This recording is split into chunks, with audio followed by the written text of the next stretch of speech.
Rappel sur les opérations de base. 4. Valeur, signe, complément d'un nombre. Avec la numération, nous avons vu les chiffres et la manière la plus courante de les organiser pour constituer les nombres. Il reste cependant à préciser certains termes relatifs à ces nombres. 4.1.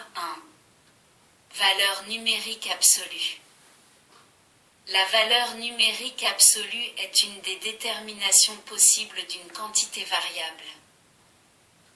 Nous avons vu que dans la numération de position, chaque graphisme utilisé possède une signification en lui-même. Selon son rang dans l'ordre d'écriture du nombre, on lui affecte un poids déterminé. Cette double pesée constitue la valeur numérique absolue du nombre. 4.2. Signe d'un nombre. La valeur absolue d'un nombre est précédée du signe plus, quand ce nombre est supérieur à 0. Dans le cas où ce nombre est inférieur à 0, la valeur absolue est précédée du signe moins. Les nombres accompagnés du signe plus seront appelés les nombres positifs.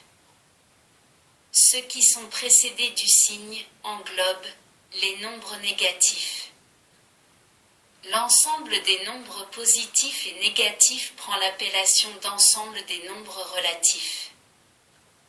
Par convention, les nombres positifs ne sont pas représentés avec leur signe plus. Pour résumer, la valeur absolue d'un nombre est la valeur qui lui est affectée par le système de numération adopté et sans tenir compte de son signe.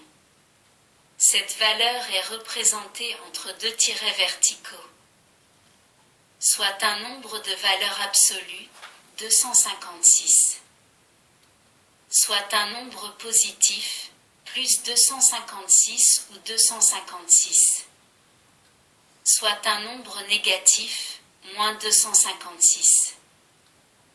Pour plus de précision et afin de dissocier le signe du nombre et celui des opérations que l'on peut effectuer avec les nombres relatifs, ces derniers devraient être représentés par leur valeur absolue et leur signe entre parenthèses. Exemple, plus 256, moins 128. Dans les calculs courants, par simplification, on omet, à tort, les parenthèses. 4.3. Complément d'un nombre.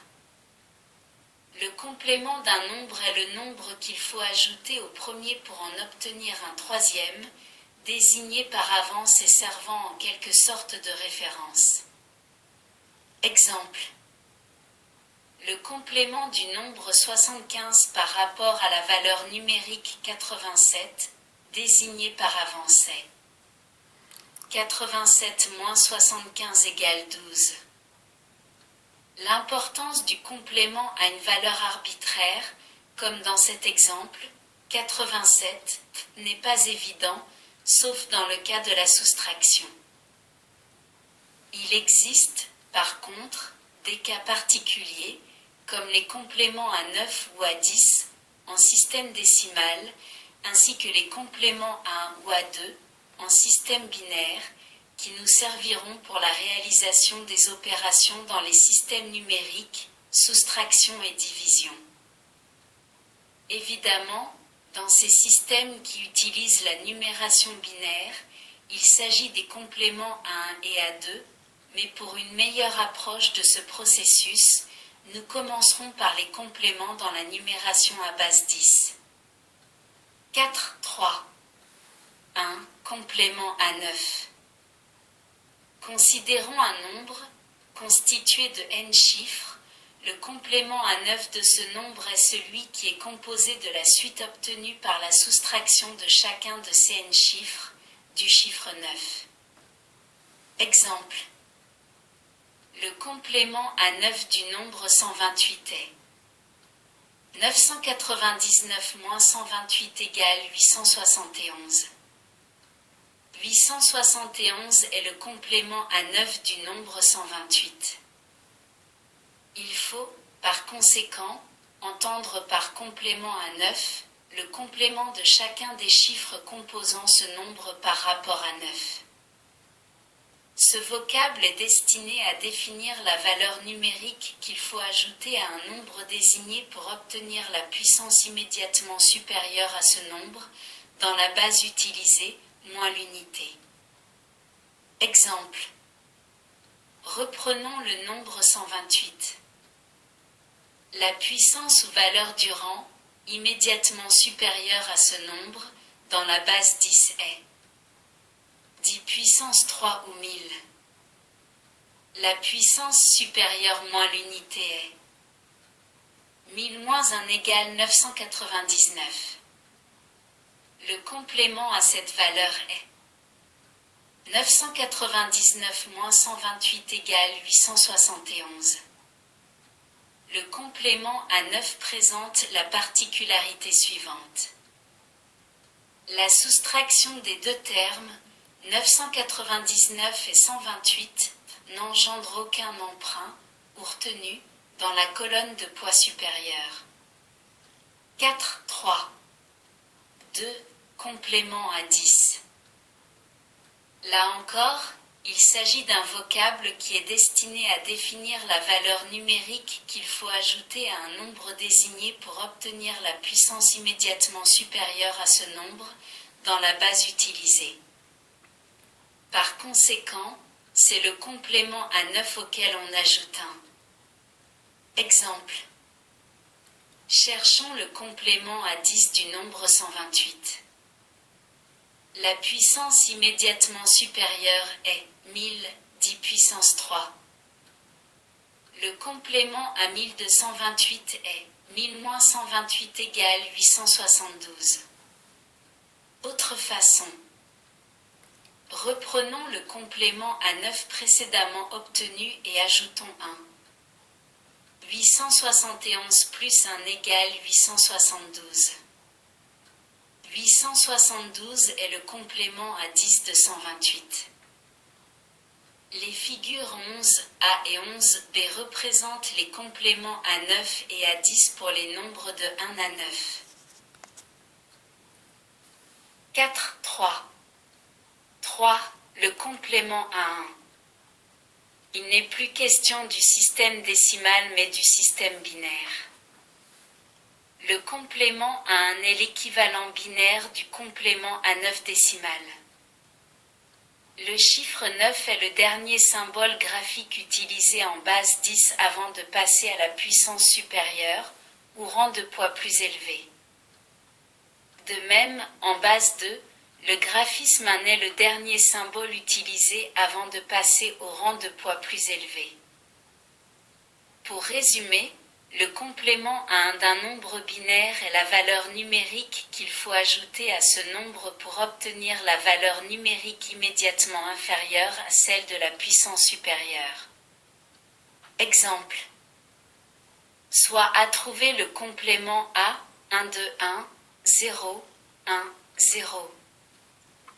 La puissance immédiatement supérieure à 1, 0, 1, 0 est 1, 0, 0, 0, 0. La valeur numérique immédiatement inférieure est 1, 1, 1, 1, voire figure 7. Posons l'opération. Le nombre binaire 0, 1, 0, 1 est le complément à 1 de 1, 0, 1, 0. Si on additionne ces deux nombres, on obtient 1, 1, 1, 1. Il faut noter qu'il suffit de remplacer les zéros par des 1 et vice-versa pour trouver le complément à 1 d'un nombre binaire. La procédure est donc très simple. 4, 3. 4, complément à 2, retour. C'est l'équivalent binaire du complément à 10 décimales que nous connaissons déjà. Puisqu'il s'agit de la valeur numérique qu'il faut ajouter à un nombre déterminé pour obtenir la valeur de la puissance immédiatement supérieure, on peut l'obtenir en prenant le complément à 1 et en lui ajoutant 1. Exemple. Soit à trouver le complément à 2 de 1, 0, 1, 0. On peut aussi le trouver en soustrayant le nombre 1, 0, 1, 0 de la valeur numérique correspondant à la puissance immédiatement supérieure. Dans les systèmes numériques, c'est la façon précédente qui est utilisée car elle est plus facile à obtenir. Ce complément est appelé complément vrai. Une façon rapide de trouver le complément à 2 d'un nombre binaire consiste à énumérer ce nombre en partant de la droite, poids le plus faible, et tous les zéros rencontrés jusqu'au premier 1 sont transcrits ainsi que ce premier 1, sans changement. Ensuite, systématiquement, on inverse tous les symboles 0, devient 1, et 1 devient 0. Ce complément va nous servir à réaliser les opérations dans les systèmes numériques.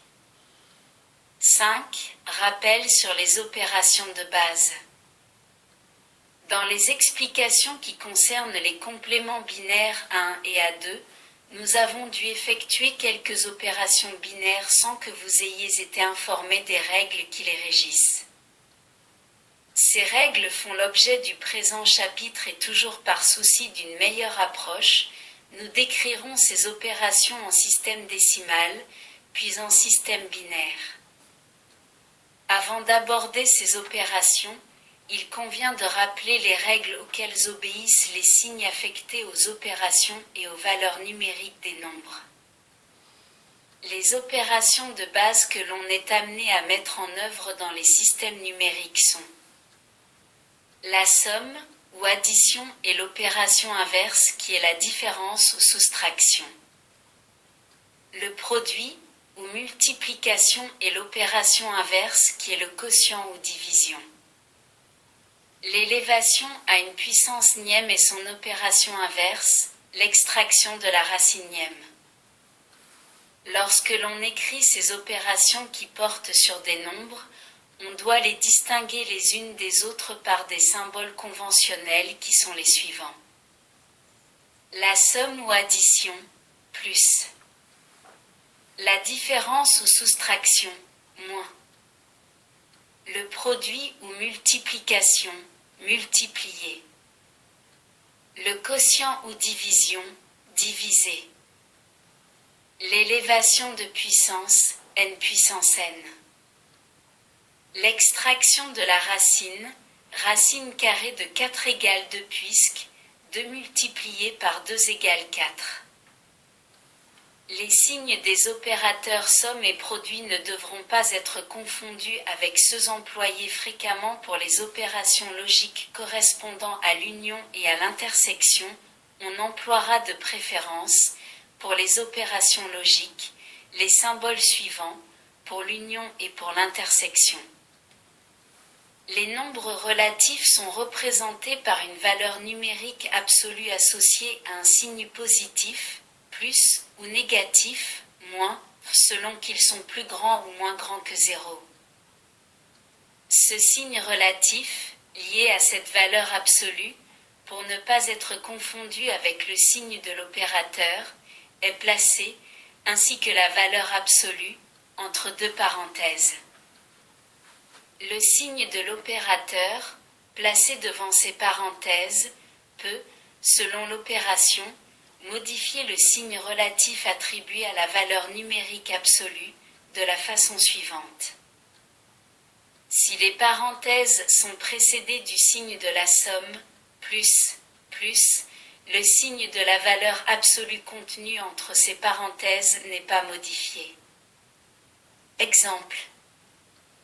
Si les parenthèses sont précédées du signe de la différence, moins, le signe de la valeur absolue contenue entre ces parenthèses doit être changé. Exemple. Plus 70, moins, plus 30, égale 70 moins 30, égale 40 ou plus 40. Plus 70, moins 30, égale 70 plus 30, égale 100 ou plus 100. Dans le cas du produit de deux nombres relatifs, la valeur absolue du résultat est positive, plus si les deux nombres sont de même signe. Exemple. Plus 5 multiplié par plus 5 égale plus 25. Moins 5 multiplié par moins 5 égale plus 25. La valeur absolue du produit de deux nombres relatifs est négative si ces deux nombres sont de signe contraire. Exemple.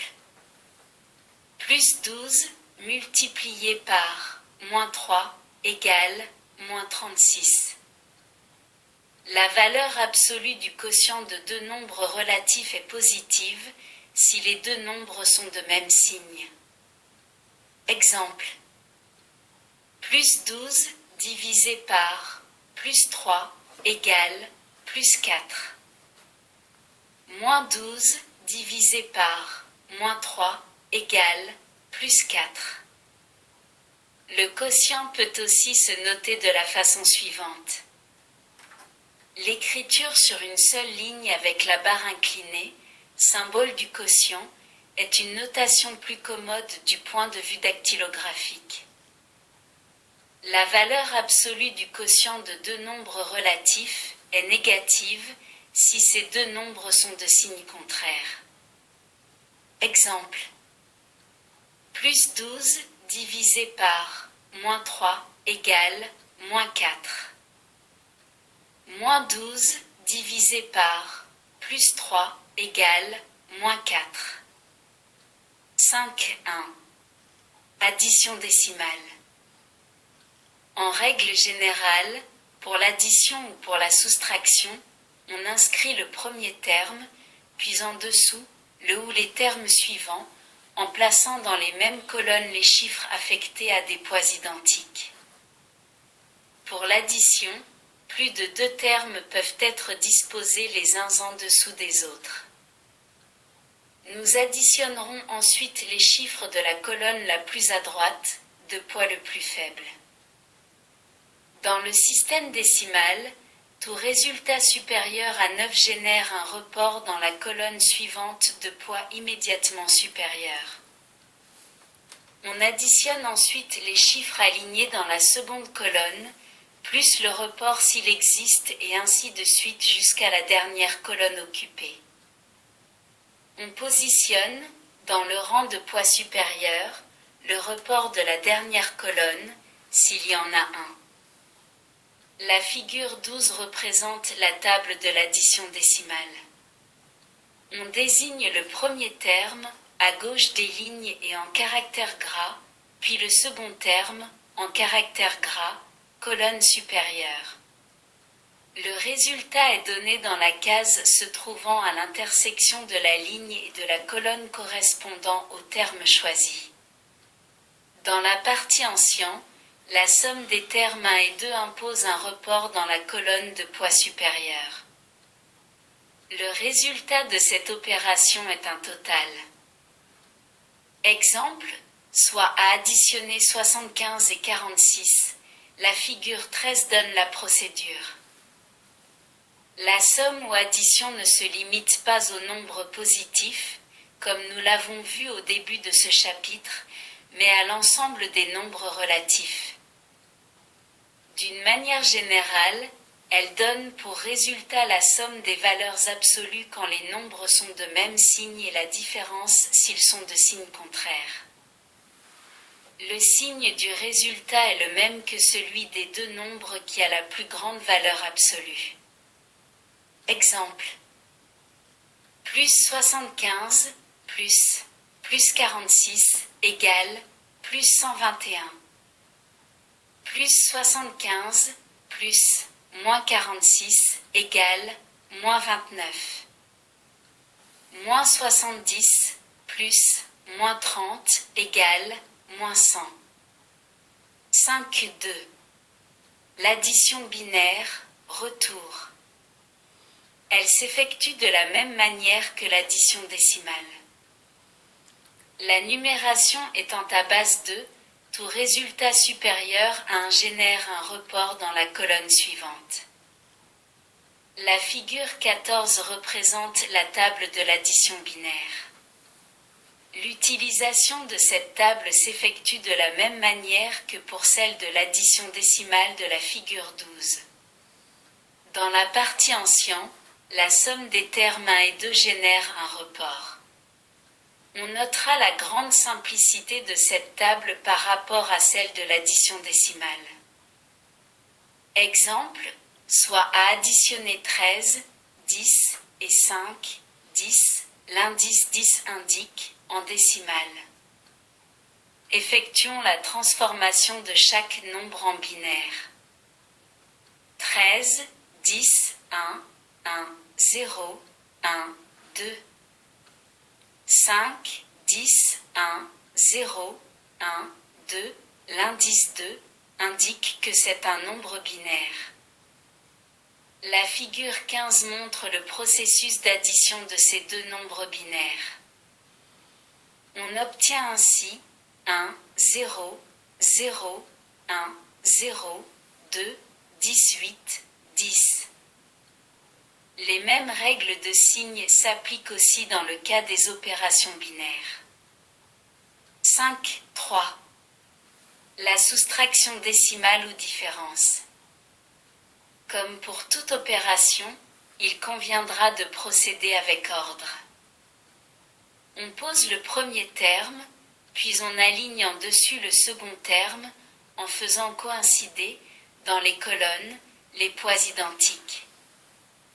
On commence la soustraction par la colonne la plus à droite, de poids le plus faible, en prenant comme résultat le complément au chiffre soustrait du chiffre soustracteur. Le chiffre soustrait est celui qui fait partie du nombre soustrait, ce dernier correspond au premier terme. Le chiffre soustracteur est celui qui fait partie du nombre soustracteur, ce dernier correspond au second terme. Si le chiffre soustrait a une valeur numérique inférieure à celle du chiffre soustracteur, il y a génération d'un emprunt dans la colonne de poids immédiatement supérieure, que l'on reporte sous forme de retenue dans cette même colonne, en retranchant cette retenue au chiffre soustrait. La figure 16 indique la table de soustraction décimale. Dans la partie ancien, le terme soustrait ayant une valeur numérique inférieure à celle du terme soustracteur, l'opération génère un emprunt dans la colonne de poids plus élevé. Le résultat de cette opération est une différence. Exemple, soit à soustraire 46 de 75.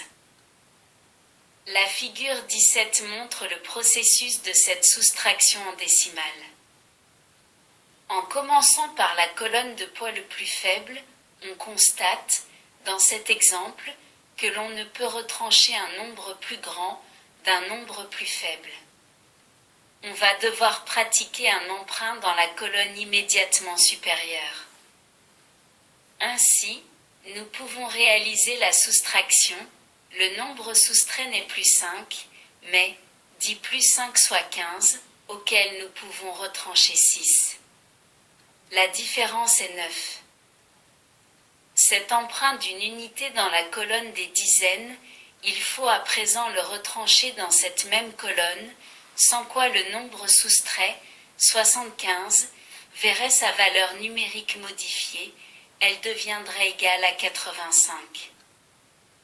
Une fois cette retenue effectuée, la soustraction peut continuer jusqu'à la dernière colonne occupée. Le résultat ou différence est le complément du nombre soustracteur par rapport au nombre soustrait. Si on additionne le résultat et le nombre soustracteur, on retrouve le nombre soustrait.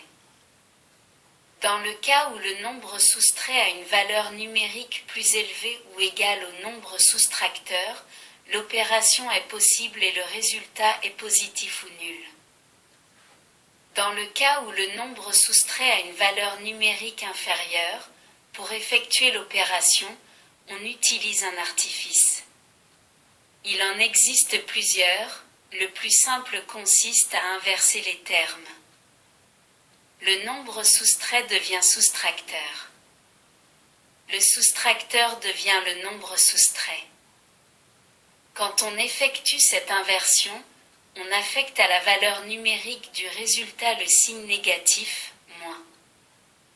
Ceci est une méthode rapide et pratique, car on peut utiliser aussi l'emprunt dans la colonne immédiatement supérieure. Dans ce cas, on obtient le complément à 100 du résultat. On peut aussi procéder par addition du complément du nombre soustracteur au nombre soustrait comme nous le verrons dans le chapitre consacré aux opérations dans les machines numériques.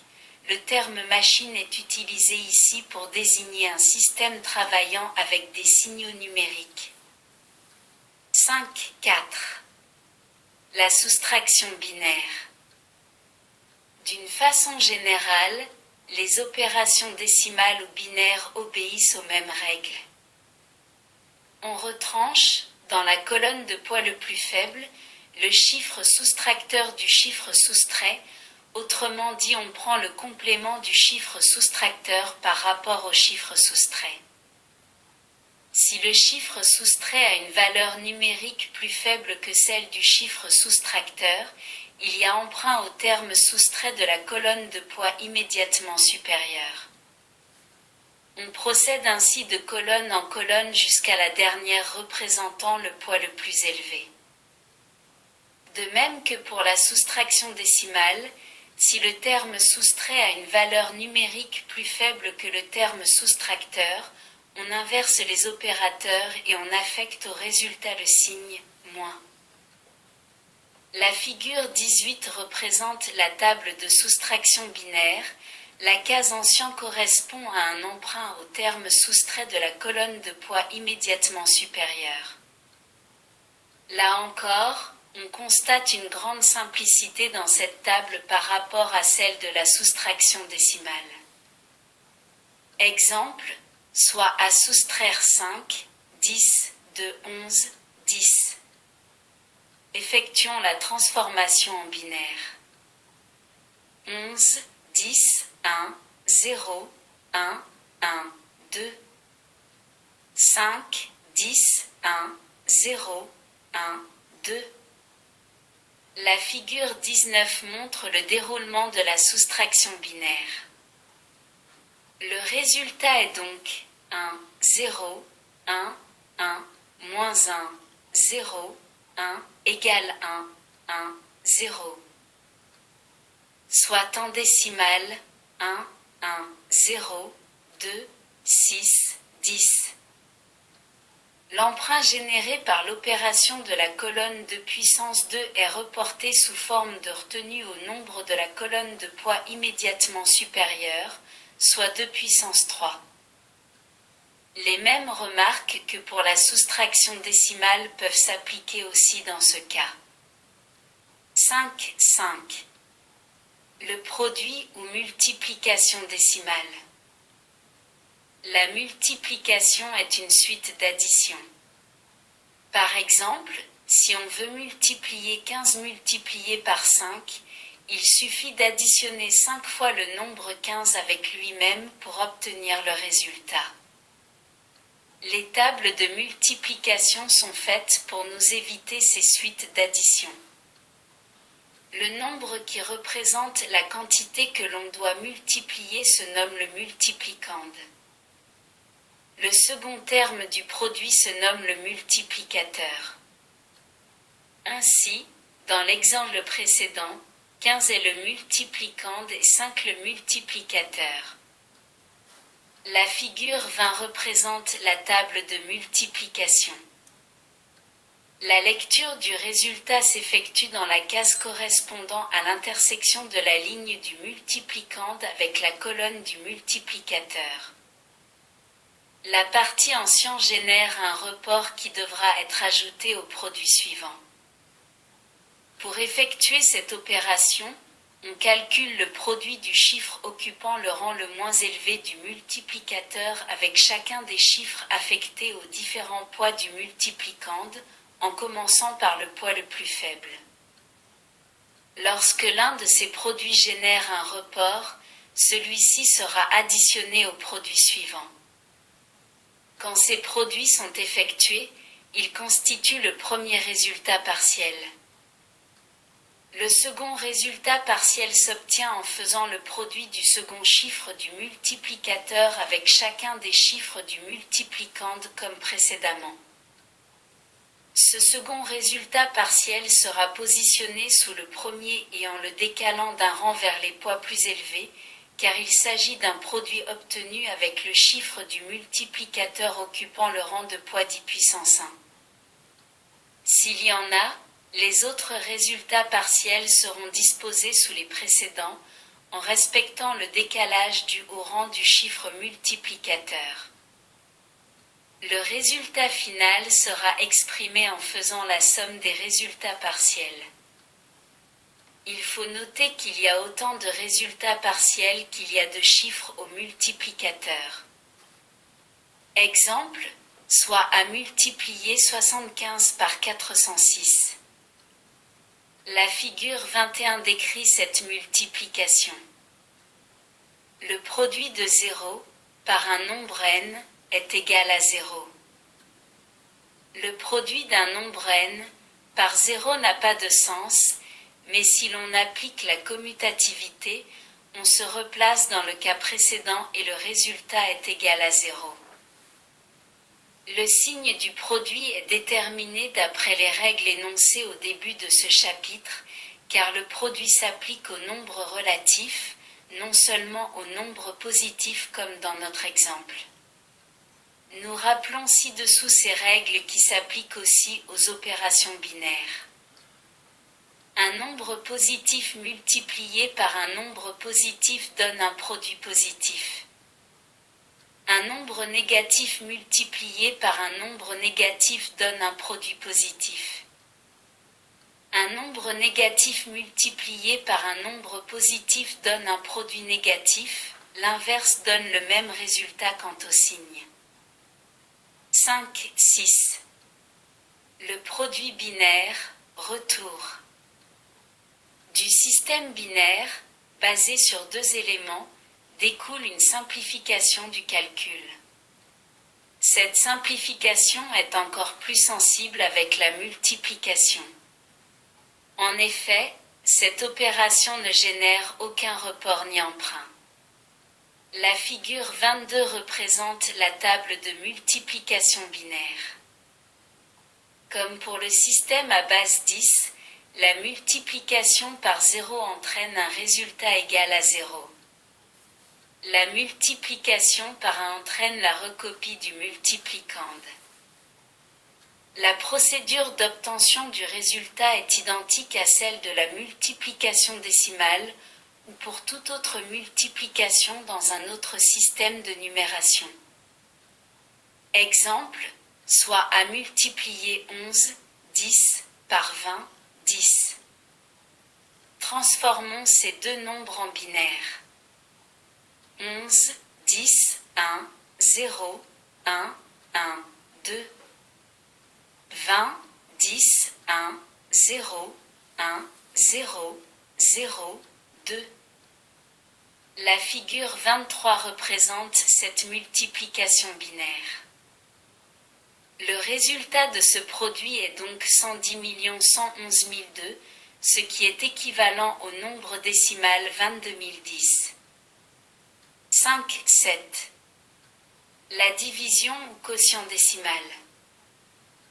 Le quotient, qui est l'opération inverse du produit, est par conséquent une suite de différences ou soustractions, le produit étant une suite d'additions. Les règles de signes énoncées au début du chapitre s'appliquent au quotient décimal ou binaire.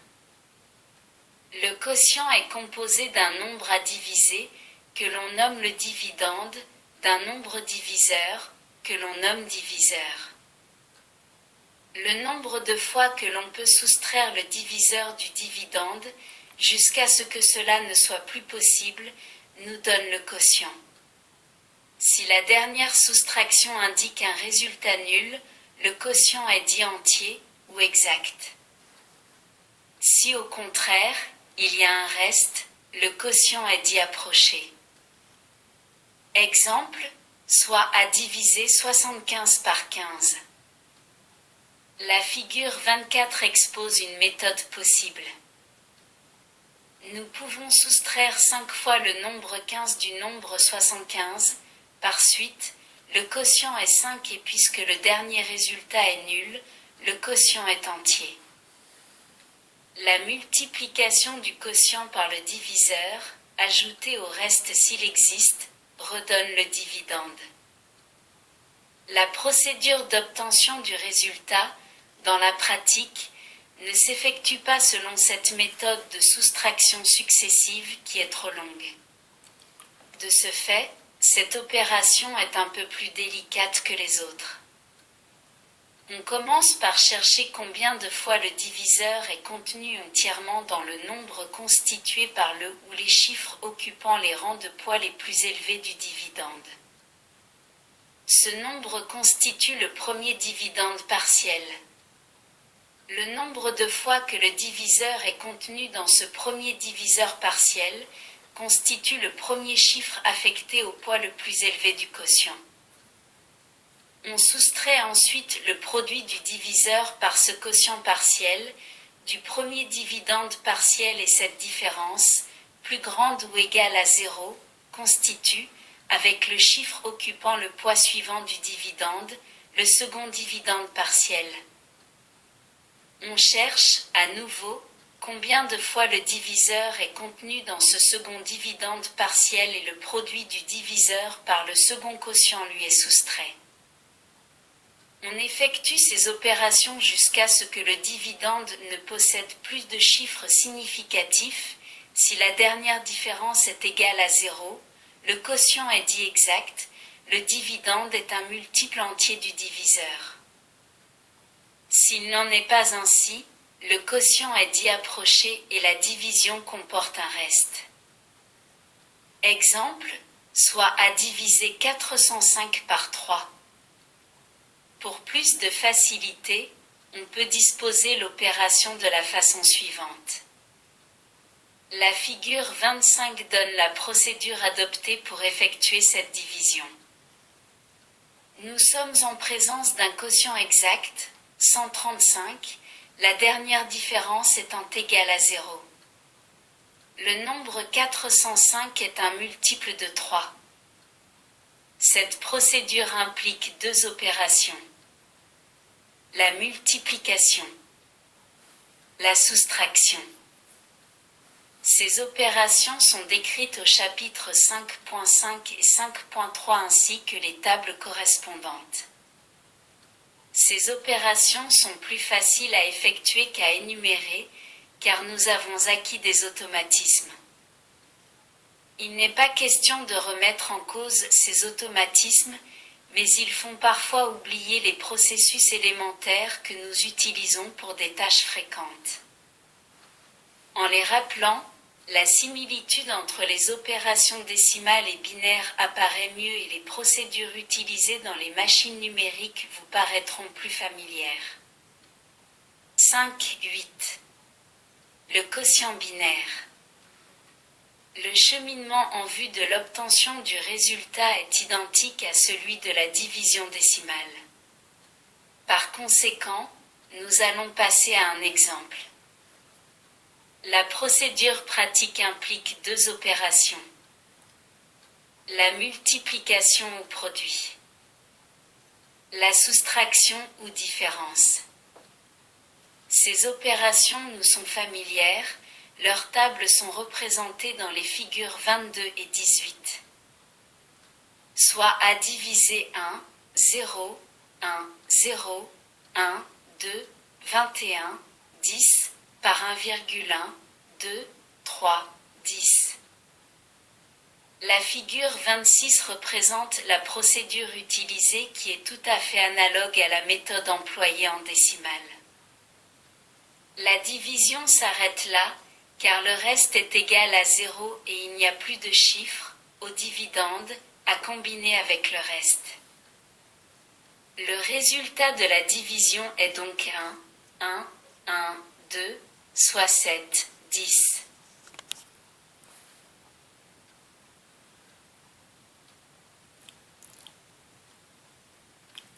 Merci de votre écoute.